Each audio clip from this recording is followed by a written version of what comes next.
Bonjour, bonsoir, dépendamment de qui côté, qui l'est, ou pour regarder, ou pour entendre des vidéos ça. N'a pas rappelé que vous sur chaîne Nouvelle Confirmée. Pas oublier abonner avec chaîne là, c'est toutefois au fin branché. Merci.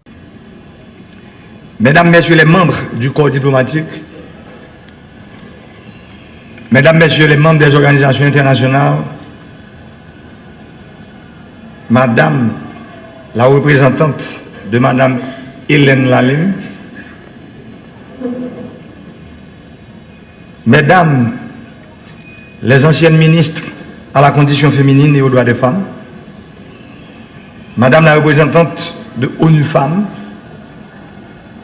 Mesdames les représentantes des associations et regroupements des femmes haïtiennes, Mesdames, Messieurs, les représentants de la presse parlée, écrite et télévisée, vaillantes femmes d'Haïti, nous nous retrouvons devant cette auguste assemblée composée en grande partie de femmes de notre République pour commémorer, dans un esprit de solidarité, la Journée internationale des droits des femmes. Tout d'abord, il est extrêmement important de souligner que la journée du 8 mars est une journée d'action, de sensibilisation et de mobilisation dédiée à la lutte pour les droits des femmes dans les domaines de l'éducation, de la santé, de l'économie, de la politique, etc. Donc, le 8 mars est une occasion de faire le bilan sur la condition et les droits des femmes et des filles.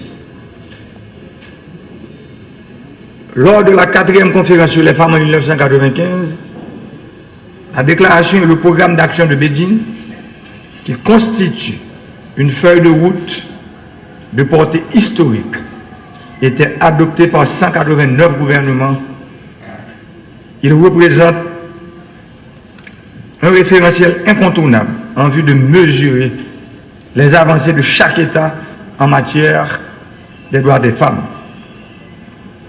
Ce document contient des engagements complets en réponse aux 12 domaines critiques et constitue encore une puissante source d'orientation et d'inspiration. En 1977, les Nations Unies officialisent la Journée internationale des femmes, incitant tous les pays de la planète à célébrer la Journée des droits des femmes. Ainsi, cette journée reste aujourd'hui d'une brûlante actualité.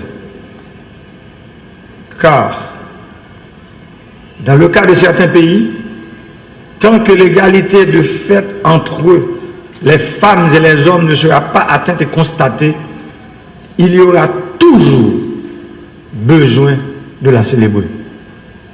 J'ose espérer qu'un jour, le monde célébrera une journée d'égalité femmes-hommes.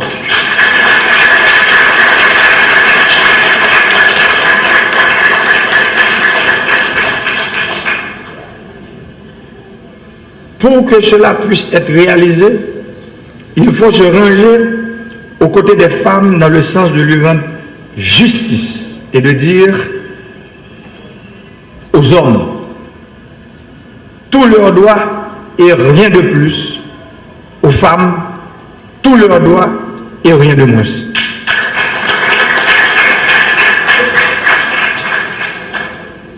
Depuis la conception de notre pays, la contribution des femmes dans les luttes qu'ont menées nos ancêtres contre le système esclavagiste a été très soutenue.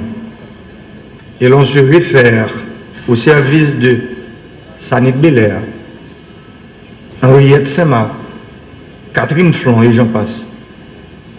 Il est indéniable que les femmes ont été toujours présentes dès le début de la conception de la République d'Haïti. Cependant, elles sont occultées par l'histoire. En dépit des progrès qui ont été réalisés du point de vue juridique, politique, social et culturel, les inégalités entre les femmes et les hommes demeurent bien réelles dans notre société de peuple.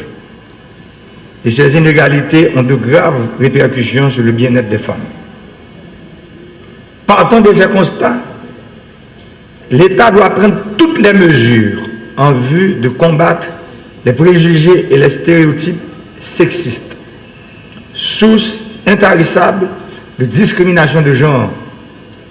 Pour ce faire, il faut tenir le taureau par les cornes. C'est en ce sens qu'en ma qualité de président de la République, chef de l'État, j'adhère déjà à l'idée que la parité soit reconnue à tous les niveaux de la vie nationale.